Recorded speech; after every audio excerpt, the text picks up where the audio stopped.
सुप्रभात। ईश्वर की उपस्थिति का अनुभव, यह हमारी आज की आध्यात्मिक चर्चा का विषय। ईश्वर की उपस्थिति का अनुभव।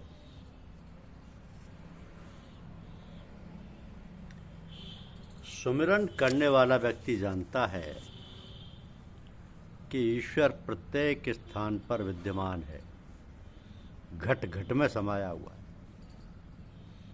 इसलिए वह प्रत्येक स्थान पर ईश्वर की उपस्थिति अनुभव करता है। ऐसा मानव माला का सहारा नहीं लेता, बल्कि मनोवृत्ति ईश्वर की ओर लगाता है। जैसे कहा गया है ना कि माला तो कर में फिरे, जीव फिरे मुख माही, मनुआ तो चहुदिस फिरे, ये तो सुमिरन ना, ये तो सुमिरन नहीं। क्योंकि सर्वशक्तिमान, सर्वव्यापक, सर्वज्ञ ईश्वर का ज्ञान प्राप्त करके इस विशाल सत्ता की उपस्थिति का एहसास करते हुए इसके प्रति हृदय से समर्पित होकर इसे याद करना ही सुमिरन है।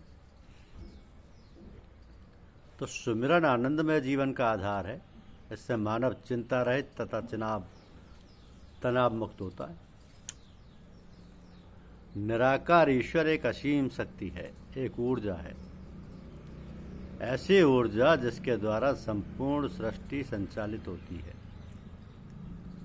प्रत्येक जीव चर अचर में यह ऊर्जा निरंतर प्रवाहित होती है। सृष्टि का प्रत्येक तत्व इसके द्वारा संचालित होता है।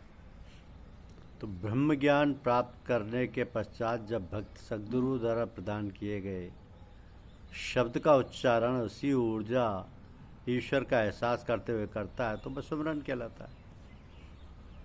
अतः सुमिरन कहलाने के लिए उच्चारित किए जाने वाले शब्द का सद्गुरु द्वारा प्रमाणित किया जाना अत्यंत आवश्यक है।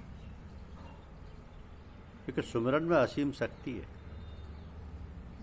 यह आत्मविश्वास को दृढ़ करता है तथा दैनिक जीवन की समस्याओं को हल करने के लिए शक्ति प्रदान करता है। अब सुमिरन से हमारा मन पवित्र होता है। हम स्वयं को ईश्वर के अधिक निकट पाते हैं। यह मनोवैज्ञानिक शक्ति का विशाल स्रोत है। सुमिरन करते समय हम संपूर्ण ब्रह्मांड को चलाने तथा नियंत्रित करने वाली असीम शक्ति ईश्वर के साथ नाता जोड़ लेते हैं। इससे ईश्वर की असीम शक्ति का संचार हमारे अंदर सहज ही होने लगता है। तो जो लोग पूर्ण श्रद्धा तथा विश्वास के साथ सुमिरन करते हैं वे अपनी समस्याओं का उचित हल निकालने में सहज ही सक्षम हो जाते हैं। उन पर तनाव का शीघ्रता से प्रभाव नहीं पड़ता। अब इसका अर्थ यह भी नहीं है कि सुमिरन करने वाले व्यक्ति के जीवन में सुख दुख उतार चढ़ाव आते ही नहीं है। हम भगवान राम की कथा से भलीभांति परिचित हैं। मर्यादा पुरुषोत्तम होते हुए भी, स्वयं भगवान होते हुए भी उन्होंने जीवन में अगणित उतार चढ़ाव देखे। जीवन में सुख दुख तो स्वाभाविक ही है। सुमिरन करते रहने पर भी सुख दुख जीवन में आते हैं। अंतर केवल इतना ही है कि लगातार सुमिरन करते रहने से व्यक्ति में कष्टों को सहन करने योग्य शक्ति संचालित होने लगती है। तो वह उन कष्टों से विचलित नहीं होता, बल्कि उन्हें धैर्यपूर्वक सहन करता है। जैसे किसी ने कहा कि सुख दुख इस संसार में सब काहू को हो, ज्ञानी काटे ज्ञान से, मूर्ख काटे रोज।